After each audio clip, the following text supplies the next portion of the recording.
Avengers end ഗെയിമില് time travel ചെയ്ത് പാസ്റ്റിലേക്ക് പോയിട്ട് baby താനോസിനെ കൊന്നാലോ എന്ന് റോഡി ഹൾക്കിനോട് പറയുമ്പോൾ ഹൾക്ക് ഇങ്ങനെ മറുപടി പറയുന്നുണ്ട്.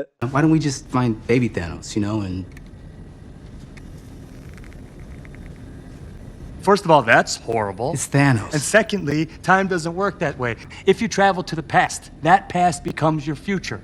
And your former present becomes the past. ചുരുക്കം പറഞ്ഞാൽ നിങ്ങൾ പാസ്റ്റിലേക്ക് പോയിട്ട് എന്തെങ്കിലും ചേഞ്ച് ചെയ്യാൻ ശ്രമിച്ചാൽ അവിടെ പുതിയൊരു ടൈം ലൈൻ ക്രിയേറ്റ് ചെയ്യപ്പെടും. അത് മാത്രമല്ല, നമ്മൾ പാസ്റ്റിൽ പോയിട്ട് എന്തെങ്കിലും ചേഞ്ച് ചെയ്താൽ അത് നമ്മുടെ ഒറിജിനൽ ടൈം ലൈനെ അഫക്റ്റ് ചെയ്യത്തില്ല.